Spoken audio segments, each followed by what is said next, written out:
Ministry is simply called help. And you're helping people in different areas and aspects of their life, and you're bringing to them an opportunity to glean from people in all these various areas of life.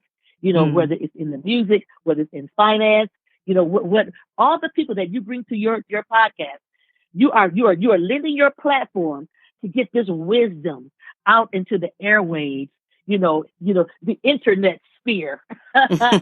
So people can grab a hold and glean and become better. We can walk away better. So I want to applaud you for what you're doing. And I want you to stay encouraged, because what you're doing is on purpose, with purpose, and is absolutely a blessing. So please be encouraged. Well, thank you. I appreciate that. You're very welcome.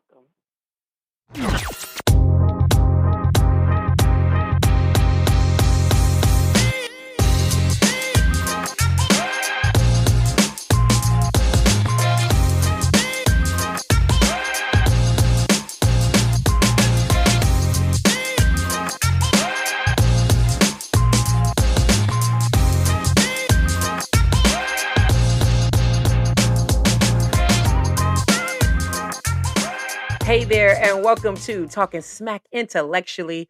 I'm your host, the Upsetter, always upsetting the status quo. And today we are going on a fantastic journey into the world of the iconic Shirley Murdock. Her smash hit, As We Lay, created tidal waves of emotions that resonates across the globe with its powerful vocals and heartfelt lyrics. Some of the hottest artists today, like Kanye West, Justin Bieber, Kelly Price, Usher, the list goes on and on and on, has taken inspiration from Shirley's music, giving it a fresh twist for today's generation. And I got to shout out to the producer today. Shout out to Jay Wise for bringing the magic, Miss Shirley Murdock, to this episode. So buckle up as we unravel the brilliance, the inspiration, the soulfulness of Miss Shirley Murdock. She definitely has an undeniable influence, and she continues to weld over today's music scene. I promise you, this one you don't want to miss. Talk a little bit about reflecting on your career in the beginning. You've had a vast career, a legendary career.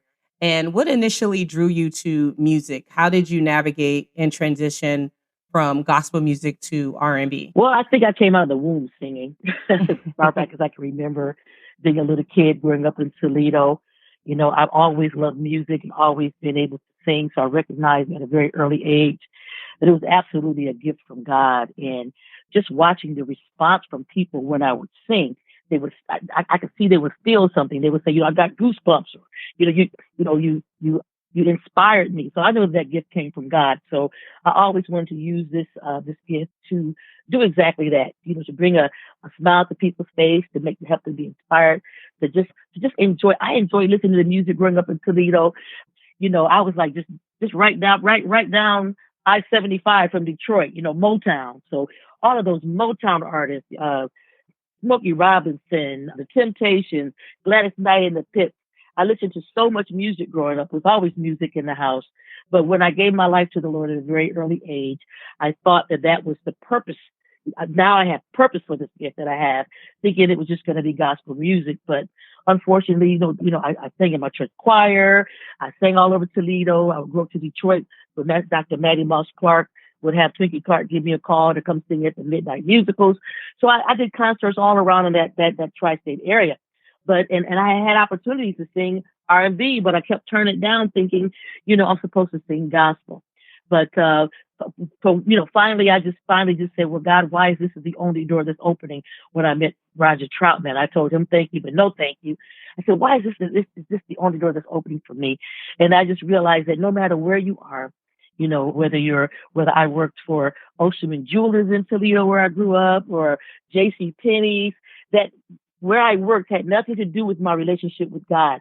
I continued to be who I was and to just be, a Christian no matter what setting you're in. So I call it being faithful in your station. So I finally, prayed about it and got peace about it and just walked by faith through the open door. Mm-hmm. And so I went back to Roger and said, let's give it a try. And you having working with the legendary Roger Troutman, that must have been pretty profound and had a huge impact on your career. Absolutely. Could you elaborate on Absolutely. could you elaborate a little bit on the most valuable lesson he taught you that has stayed with you over the years? I think the most valuable lesson that I learned from Roger, well, first of all, I learned so much as far as singing in the studio, because I remember when I used to commute, when I was making my record, when I got signed to Elektra Records, I was commuting back and forth from from Toledo to Dayton to make my record. And he called me one day and said, Shirley, if we're going to make this record, I need you to move to Dayton. He said, you used to singing in church and, being, free and loose. He said, but I need to teach you how to sing on records in the studio, how to sing in the pocket. So I finally moved to Dayton. And I tell you, I went into the studio with Roger, whether I had a session or not, because there was so much to learn from him. He was just such a musical genius. And he taught me how to sing in the pocket. And, I just enjoyed watching the process of making music. It was pretty much like a master artist, like, Gauguin or, Cézanne, Renoir, because of the actual strokes. It wasn't about, copy and paste, singing a part and then copy and pasting it, on the, down the line, putting it in a loop. We actually sung every note, every time. We stacked the vocal every time. So it was really like just the artistry of making and the creativity of making a record. But one of the most profound things he said to me when my record started going up the charts, he said, baby girl, he said, I need you to come talk to me. He said, that record, As We Lay, cannot stay on the top of the charts. He said, right now, you are, as far as the record company is concerned, you're the best thing since Christmas. They've got your poster up. They love you. They'll name their kids after you. He said, but when that record comes off the chart, they're going to take your poster down, put somebody else's up, and you'll be lucky if they accept your phone call. He said, but this is what you need to do. He said, do a great record, have a great live performance, but this is the key. Stay touchable to the people, and they will support you for the rest of your life. And I watched it happen for Roger, even to this day. Roger is not forgotten. His music is not forgotten. And whether I have a record on the charts or not, because of how you deal with the fans, realizing that the gift comes from God, first of all, but taking time to sign the autograph, take the picture, talk to mom and them, just taking out that time, realizing that they're the reason why you're able to do what you do. And I have been able to sustain this career for over 40 years because I'm still chewing on that wisdom that I got from Roger Troutman. I love it. And Kanye West actually redid As We Pray for his Sunday service, and it was very, very beautiful. It was very beautiful. And then Kelly Price, I loved it. And Kelly Price did As We Lay, and she actually was nominated for a Grammy. This song, As We Lay, continues to resonate with audience even today. In your perspective, you touched a little bit on what makes a good song. Can you tell us a little bit about your opinion on what makes a timeless album and how you achieve that quality in music? I think what makes a record timeless and a classic is there's something that people can relate to, the things that people go through in their lives, love, disappointment, despair, broken heart. All of these things people can relate to from, my God, years back until the past, the present, and the future. There will always be those aspects of emotions. And I think when you touch those things that people can relate to, I think that makes a great classic song. I think what was unique about As We Lay, being a church kid coming up, when I was not the first person, Kelly Price was not the first person to remake it, neither was Kanye West. I was one of the first people to remake As We Lay because it was actually done by a group that Roger produced called The Human Body. And it was on Bearsville Records. Okay, so a little factoid. It was sung by Billy Beck from the Ohio Players, who was one of the writers of the song, along with Larry Troutman. And so when I was approached to do the song, everybody in our camp said, hey, this is a hit record. People can relate to it. But I had a problem with it because it was about cheating. And I'm like, I didn't agree with what the content was, but I knew that it was about life and decisions. So I said, well, if I'm going to sing this song, I need to add these lyrics. And what I added to As We Lay was, we should have counted up the cost, but instead we got lost in the second and the minute and the hour, because I believe that there's a price tag attached to every decision that you make in life. And there are consequences, because what you do just doesn't affect you. It affects everybody in your world. It affects everybody that you affect. So I think that's why it was important to add that to that song, because I didn't want it to be a celebratory song about infidelity or being somebody's side piece. I wanted to be a song that says, hey, we need to be conscious about the decision that you make, because everybody knows that, people do their dirt in the dark. But when the light of day comes, everything that you've done in the dark has now been exposed to the light. So when it says it's morning, we slept the night away, I would never want to hurt her. She would never understand that you belong to me for just one night. We should have counted up the cost, but instead we got lost. So it was really a song that, so the follow up for that song on my record, my next record, was a song called Husband. Mm. It was never talking about go get that woman's husband being a side piece. It was saying, I'm a lady with class. I know my desire will pass. This will not occur. You're that lady's husband. So if you find yourself in an as-related situation, the next time that situation comes along, or a situation where you got to make a decision, you can make a better decision based upon what you have experienced in your past. And when I reflect on some of the artists that you actually mentioned, it just seems like you guys had a great camaraderie with each other. Like you had a lot of fun. You guys built bonds and truly made music. You were in the studio really writing and cranking it out. What do you think is missing when it comes to artist development in today's music? Do you think that, specifically, let's talk R&B, do you think that that's missing in today's R&B? And then how do we capture that back, that life, that heart, that soul? I think that, I came up in a time when the music was, the lyric content was very romantic. It was romantic love. It wasn't sexual. It was just romantic. I remember being a little kid hearing a song called Bet You By Golly Wow, you're the one I've been waiting for forever. Write your name across the skies. I mean, I'm listening to songs like that and tears are coming to my eyes because it's so heartfelt. It touched you. And so I think that that's what's missing, in the music today. I also think that, you learn from the people who came before you. Like I said, growing up listening to Aretha Franklin and Gladys Knight and Stevie Wonder and all these great singers, and the type of songs that they sung about, or even songs that dealt with what's going on today's society, like Marvin Gaye, what's going on, talking about war, what is it good for? James Brown, Say It Louder, I'm Black and I'm Proud, dealt with things that were really going on in the culture. But I also understand that the young people today, that they're just expressing themselves, talking about their life's journey. So I think that every generation deserves their opportunity to talk about, life from their perspective.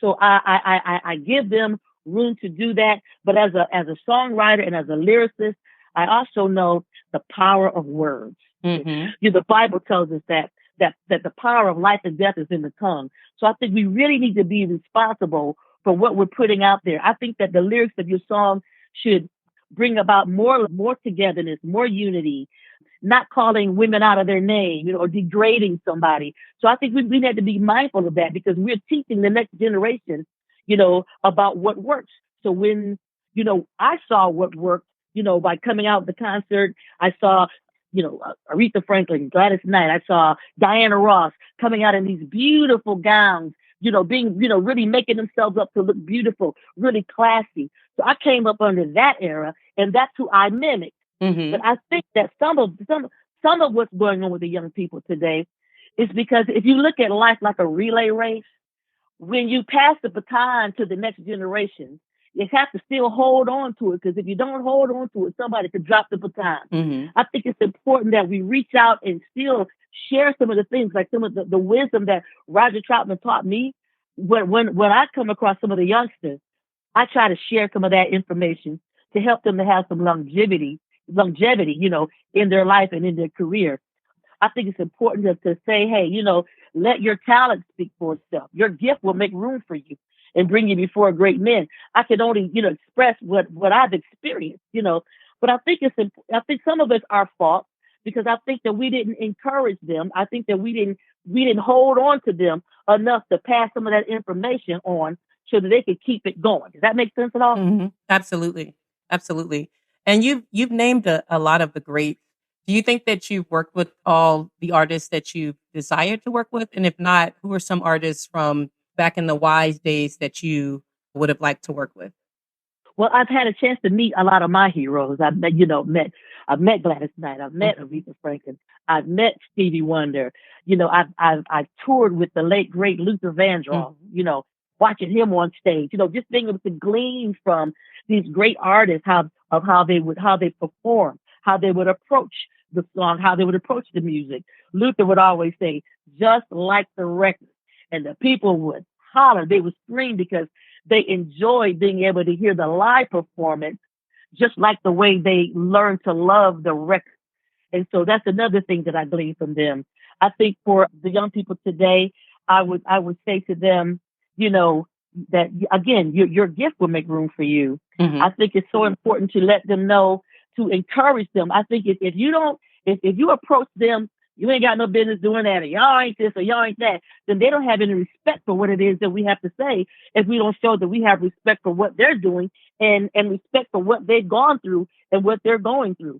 Mhm. I try to let them know that I love them, I accept them, and if there's anything that I can do to help you along the way, I see Shirley or Mama Shirley is just a phone call away. So I Okay. think we have to come together. If we don't come together, we can't share. So I always try to make myself available when I meet them, to let you know, hey, baby, I'm here for you. If you need me, I'm here for you. Mhm. And like I said, I would share that information that Roger gave me, or like, I know that, as the more famous you get, it gets noisy. But most of us come from church to be able to say, baby, go back to basics. When it gets too noisy, just go back to basics. And if somebody's telling you to do something that don't line up with the word, then you know what to do. Mhm. To always to continue to build up your spiritual relationship, because those are the things that keep you grounded. Because if you don't know who you are when you enter this business, the business will try to tell you who you are. Mhm. But I came into the business knowing who I was and whose I was. And those are the things that kept me grounded. Also staying very in touch with my family and my church family. Those are the things that help me to stay focused, stay grounded, and to survive this business, because it will eat you up. Mhm. And I think it's important to hear you say, as a legend, that you opening your wing to have newcomers come in and be able to teach them not just the music business, but the love of music, and to embrace them. And I think that that's important to hear. A lot of times, the baton is not always passed, smoothly or even passed gracefully. And I think it feels very warm to hear that you are willing to give the grace, the same life lessons that you've been taught to survive in this business, because the business can be a dog eat dog business. So outside of the studio, you are involved with your husband's ministry. How do you balance both your musical career with your personal life and spiritual commitments? Well, to me, they're one and the same. I don't separate them. Okay. I'm not just a preacher on Sunday. I'm not a Christian on Sunday. It's a part of my everyday walk. Mhm. And my mantra is just to do unto others as I would have others do unto me. So that's how I live my life. So it's, I try to treat people right. I treat people the way I want to be treated. I Mhm. think it's a beautiful opportunity to be able to speak into somebody's life, to be a pastor, the assistant pastor of Second Baptist Church in Springfield, Ohio. And when people are going through situations, people are losing loved ones, to be there to pray for them, to go to the hospital, to just let them know that God has not forgotten you, God is not mad at you, and that God has a purpose for your life, and you're appreciated and you're loved. One thing that my husband says, and I love it, it's about family. The purpose of family is so that no one has to bear their burdens alone. Mhm. We're in this soup together. It gets rough sometimes, but when you got people in your corner, people who care about you, it's important that we try to reach out to our community. Sometimes we might have service outside. And we like, especially around the time when children are going back to school, having, giveaways of backpacks, school supplies, just, just things that people might need, personal care items. I love it when we do vacation Bible school, to just, have the kids come in and we make it interactive and make it so much fun that even the adults enjoy it. But COVID had a way of just kind of putting a kibosh on that. So we're in that place of rebuilding and reconstructing.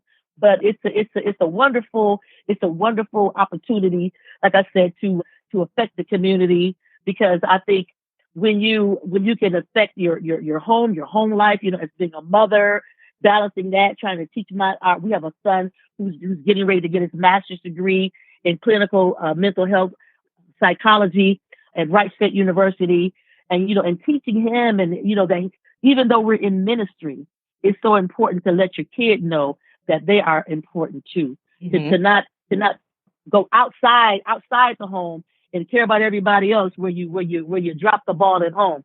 We it's a family affair. We do it all together as a family, and we're able to go out and still do our shows, still do our concerts, and then come back home and minister to our church community and our family. And so it's an amazing journey. My prayer was always, God, show me how to use it all. Show me Mm-hmm. how to connect the dots between the sacred and the secular, and to breathe life and the hope into the secular arena using the tools and the knowledge and the relationship that I have with God. And your tribute song actually broke the norms when it was released. And it inspired, I think, people to take risks and to explore their spirituality through music. And I think that you show and you set an example through your music and through your words and through your energy that you're able to balance all. And I think we see that. When we speak of artists today, I know in the past you've mentioned you've admired Jennifer Hudson and her. Who do you think in the music industry would you work with today? I would love to work with her. Mm-hmm. I'm still old school. I still love Beyonce, and she's new school. She's in between, and I love Mariah Carey. Still would love to do something with Stevie Wonder. Nice. I've got a lot of the youngsters. They're kind of like my babies. Mm-hmm. Like Genuine. G. Those are my babies. Little G from Silk. Oh my gosh, just so many of the young people that I run across. I just try to love on them, and just to keep them encouraged, as an individual, as an artist, but Mm-hmm. also just as an individual of keeping your focus, keeping yourself together, keeping your mind together, keeping your spirit together. It's trying to have a holistic effect, on young people today. Jennifer Hudson is one of the young people I've had the opportunity to share with. I'll send them a devotional, a positive message, and things like that. So I think that, and they can just pass that Mm-hmm. on to the people that they encounter. Mm-hmm. And how do you think the music industry has evolved since you started, particularly for women in the music industry? I think that one thing that's been a benefit is social media. Streaming platforms for your music. You don't necessarily need a record company in order to get your music out there.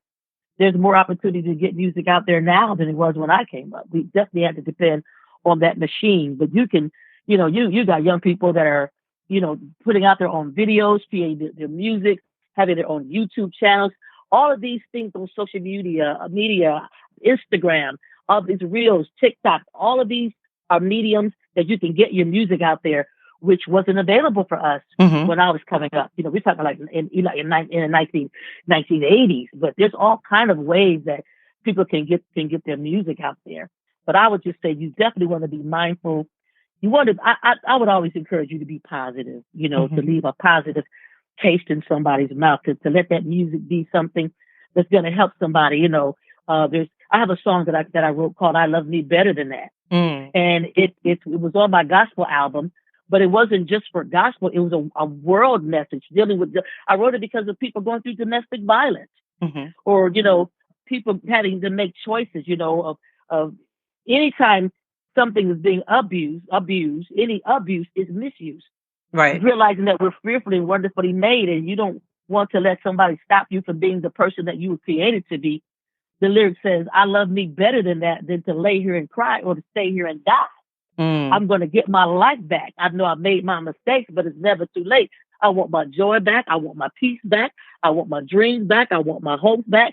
I want my keys back, my self-esteem back." It's about taking back everything that you've been stripped of, reclaiming your self-esteem, reclaiming your power, taking back your power. So songs like that, I think people need in their lives that can help them with the things that they might be going through. Absolutely. Absolutely. Music definitely moves my soul. I love music. I run to music. Sometimes when I just need to like take a break, music definitely does that. And I think for a lot of people, music is sometimes a healer. And so I just absolutely, Absolutely. yeah, agree with you on that one. And so what new aspirations do you have coming up? Can you give us a sneak peek into what you're working on musically? Still writing songs, for both gospel and mainstream. And the mainstream songs that I would write would be, love songs that are positive. I have a song called Good Man. There's a lesson in that, about you're looking for a good man. You want somebody that can fulfill more than physical needs. Somebody that can understand you and be with you and help you walk through the things that, walk through your aspirations. So I think it's important for songs like that. So, but for me, I'm really at the point of my life when someone says, "What's next?" I think on my bucket list, first of all, I've had so many of my dreams come true.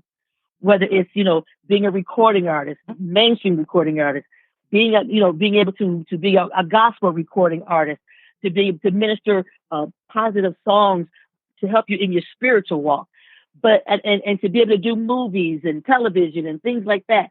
The only thing that I haven't done yet is Broadway, but I think that's coming. And even Oh, if yeah. that doesn't happen, I've been blessed so many of my dreams to come true. So I'm at the point in my life where I say, God, you have blessed me so much over the years. I've seen so many of my dreams come true. I want what you want, whatever's next in my life. So I really have my spiritual ears open and my heart open and my eyes open for whatever God has next. That's where I'm at. And right now I'm really enjoying pastoring, God's people, Hmm. leading them to Christ, leading them to a better life. People who may be struggling, with drugs or alcohol or relationship struggles, to be able to speak a word into their lives to help them make it through this thing that we call life. Mm, love it. And with your music being sampled and reimagined in contemporary artists' songs, when you hear your music and the music of the new generation, how does that make you feel? It makes me feel honored because what it does is it gives my music an opportunity to live and survive the next generation. I co-wrote a song with Roger Troutman called Computer Love. We wrote that Mm. like in was that the late '80s. Very popular And song. that song has been, yes, it's been sampled by so many people. Yes. It's been sampled by Usher, Justin Bieber, Neo, just so many people. So again, it's an opportunity for your music to continue to live. And so what an honor.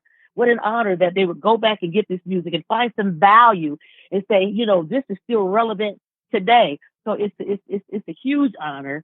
And I'm just pleased, and I couldn't be any happier than that because for your music to continue to live, even when I'm dead and gone, it says that my music had an impact. It made a difference. To hear some of the younger singers that I meet say, I listened to you when I was a young girl. It makes me think about how I felt about my mentors like Gladys and Aretha, Stevie, all these people. To be that for the next generation is just really humbling and it's an honor, and it puts a big smile on my face. Well, thank you so much, Shirley Murdock. You've been such a bowl of positive energy. I had a wonderful time speaking with you, and I know that people will be inspired. And I do want to ask this last question for individuals who are trying to emerge in the music business. And I understand that the music business looks much differently, as you mentioned, social media, not having to sign to a major label, and dealing with a lot of red tape that maybe some of the older artists had to deal with. But what would be your one key advice to them starting in this music industry? Well, for me, I can only tell you what happened for me. And for me, the biggest advice I could give is seek first the kingdom of God and his righteousness, his way of doing things. And all these things will be added unto you. And that's really what happened for me. Just seeking God's will for my life. And the Bible says that your gift will make room for you and bring you before great men. So whatever gift that you have, I say if you're a singer, you sing, you work on your craft. If you're a dancer, you work on your craft, you practice, and you just continue to grow, and you put yourself in position to be able to glean from those that are doing what it is that you're striving to do.